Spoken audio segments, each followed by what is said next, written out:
So this particular piece, I entitled Prayers, it references a painting by the phenomenal Charles Bibbs.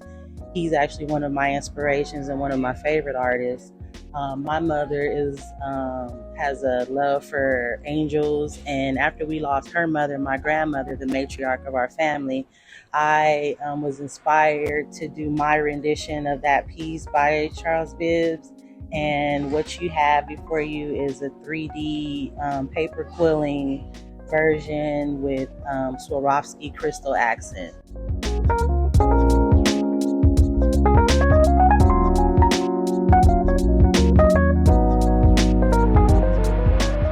My children and our love for the ocean and our respect for the animals of the sea.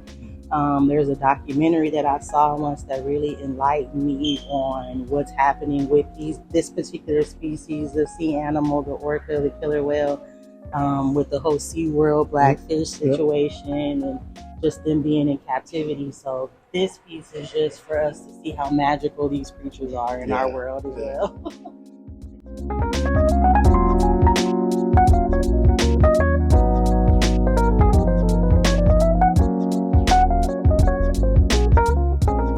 James Baldwin, I feel, is important for just to be relevant, continue to be relevant today, because he really was a voice for people, Black people in America.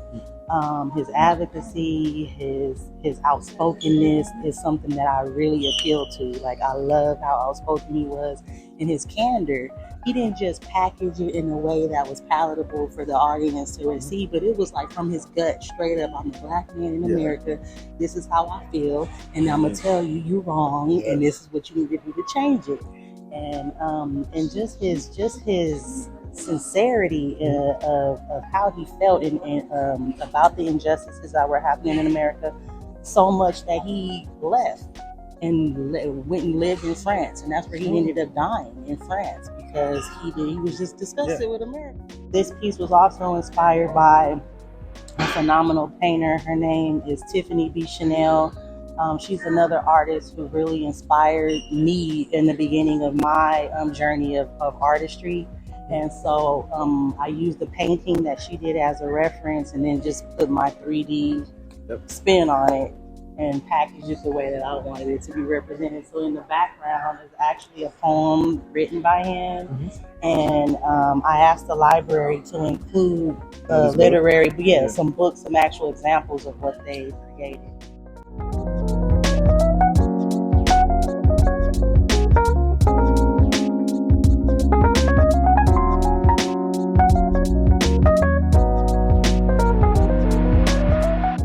Okay, so Octavia Butler is was a Black pioneering sci-fi writer.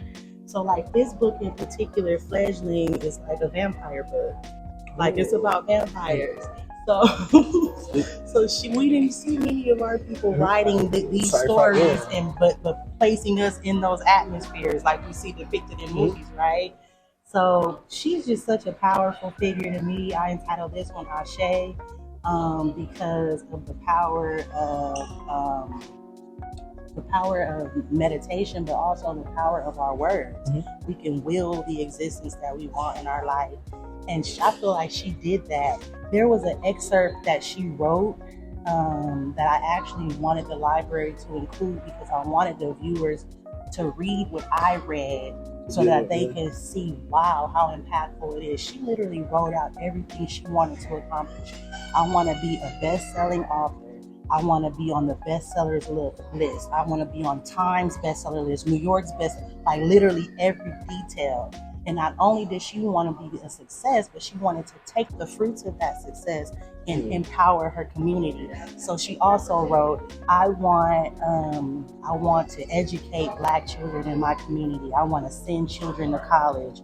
I want to send children in my community to writing camps.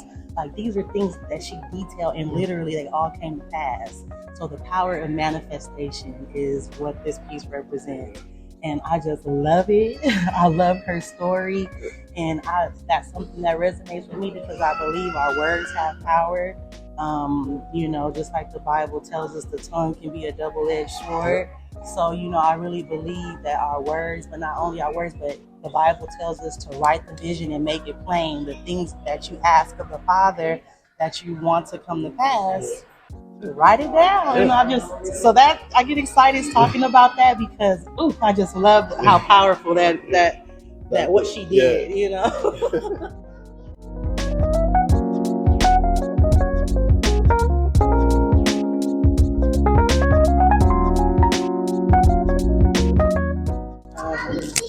The collaboration with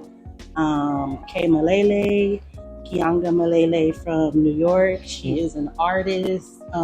She's well known for her designs from the 90s. She's in early 2000s. And this is one of her creations, the actual drawing she drew. And she solicited many artists to take her work and just kind of do what they do to it. And so she gave me the image of this, and I took the image and created this. So what you see here, it's entitled Strange Fruit, from the song by Billie Holiday, Strange Fruit. And the piece itself depicts bodies, if you can see the bodies hanging from the trees, from the branches in the trees. She's originally depicted nude, but I had to cover her for this exhibit to make it palatable for the audience. But that was something that I really struggled with in particular for this piece, because I did not want to cover her. I wanted her to be, because you can see like the scars on her back are representative of beatings that our ancestors went through.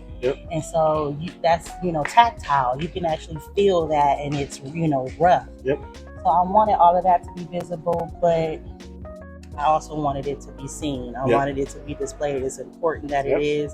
And then you can see the noose depicted at the bottom. All of these symbols are very symbolic to our history and our lineage. And I'm just happy that it's able to be here and be displayed, even though I had to censor it.